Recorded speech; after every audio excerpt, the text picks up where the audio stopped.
état des lieux des marchés et vue tactique sur des horizons d'investissement de 3 mois. C'est le sujet que nous abordons avec Juliette Cohen, avec nous par téléphone, stratégiste chez CPR Asset Management. Bonjour et bienvenue Juliette. Merci beaucoup d'être avec nous. C'est l'exercice auquel vous vous livrez chaque mois chez CPR Asset Management.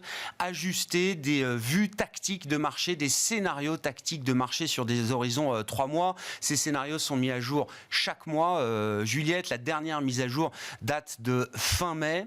Entre la précédente mise à jour de fin avril et celle de fin mai, Juliette, qu'est-ce qui a pu changer dans ces scénarios 3 mois que vous établissez chez CPR Asset Management ? Alors, pour nos scénarios à fin mai, on a conservé en fait les deux scénarios qu'on avait le mois précédent. Donc un scénario central de soft landing et puis un scénario alternatif où les banques centrales seraient obligées d'aller plus loin pour lutter contre l'inflation, ce qui renforcerait la probabilité d'un hard landing. Alors, si on a conservé les deux mêmes scénarios, on a quand même un peu modifié les probabilités d'occurrence par rapport au mois d'avril, et notamment, on a un peu baissé le scénario central de soft landing. Sa probabilité est passée de 75 à 70%, et on a un petit peu renforcé l'idée qu'on pourrait avoir un peu plus de surprises au quiche du côté des banques centrales. Qu'est-ce qui soutient cette légère variation effectivement, mais on est sur des horizons tactiques, encore une fois, Juliette. Quels sont les éléments qui ont conduit à relever d'un côté ce scénario récessionniste ou de hard landing et abaisser légèrement à la marge ce scénario de soft landing ? Alors, on a évidemment eu côté inflation, alors certes des bonnes surprises côté européen, mais côté américain, il y a quand même eu l'inflation PCE qui est très suivie par la Fed, qui avait légèrement progressé dans sa dernière évaluation, et donc en fait il nous semble quand même que la lutte contre l'inflation est peut-être un peu plus longue que ce qu'on pouvait penser, qu'il y avait quand même des signaux qui montraient que l'inflation mettait un peu plus de temps à baisser, donc c'est pour ça qu'on a légèrement augmenté la probabilité de ce scénario d'inflation plus persistante.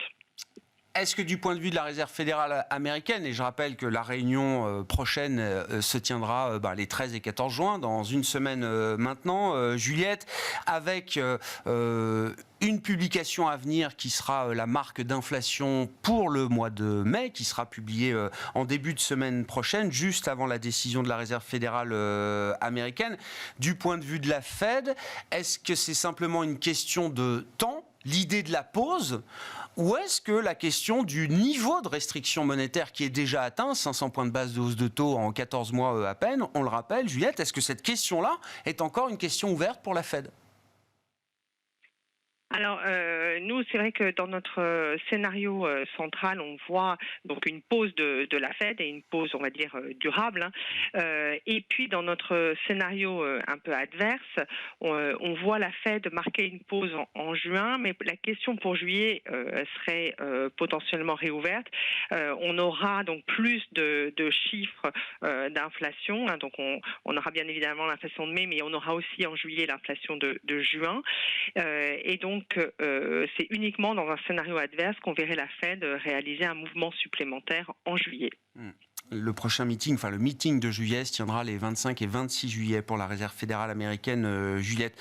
Du point de vue du marché, est-ce que c'est 30% de probabilité que vous attachez à un scénario de récession ou de hard landing ? Est-ce que vous les retrouvez dans les prix et dans les valorisations du marché aujourd'hui, ou est-ce que l'idée ou l'obsession du marché reste celle du soft landing aujourd'hui ?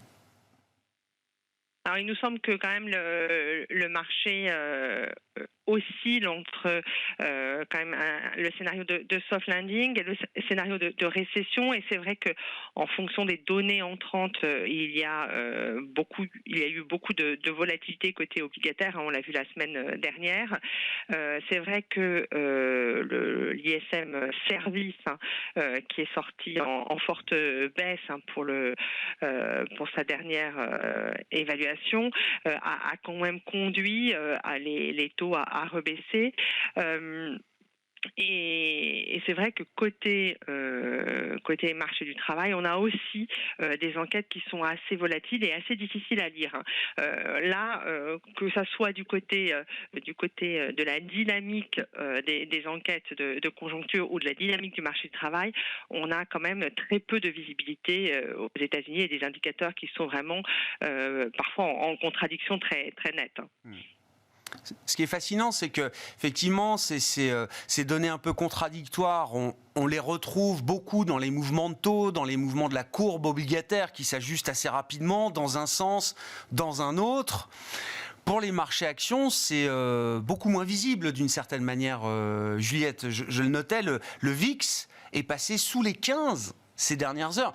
Je ne dis pas que c'est une complaisance absolue ou qu'il y a une euphorie totale sur les marchés actions, mais sous les 15, c'est quand même un niveau où on se dit que les investisseurs sont confortables et pas stressés en tout cas. Alors c'est vrai que la progression des marchés actions et notamment du marché actions américain sur la période récente est assez spectaculaire. Après, ce qu'on note quand même, c'est que ça a été tiré vraiment par un secteur en particulier, la tech, qui a très fortement progressé. Pour le reste de la cote, c'est quand même plus mitigé. Et quand on regarde les autres grands indices, il y a le Japon aussi qui sort bien son épingle du jeu, qui est un marché qu'on aime bien aussi, qui a une dynamique qui est un peu différente du reste des économies développées. Le Japon, c'est un pays où l'inflation est restée quand même relativement basse malgré la hausse récente, où l'activité dans le secteur manufacturier a mieux tenu qu'ailleurs, et où la Banque centrale reste très accommodante. Donc c'est aussi un marché qu'on aime bien actuellement. Oui, on peut continuer d'aimer le Japon, on en parle souvent avec vous, les équipes de CPR, mais d'un mois à l'autre, vous confirmez cette vue et cet intérêt pour le marché japonais. On en a pas mal parlé dans cette émission, voilà, avec des indices larges japonais qui sont au plus haut depuis l'invention du Walkman, pour dire les choses. Oui, tout à fait. Là, pour l'instant, c'est encore une vue de marché qu'on maintient. Merci beaucoup Juliette. Merci pour ce décryptage et ces vues tactiques de marché que vous mettez à jour, je le rappelle, chaque mois chez CPR Asset Management, ces scénarios de marché à horizon 3 mois. Juliette Cohen qui était avec nous par téléphone, stratégiste chez CPR Asset Management.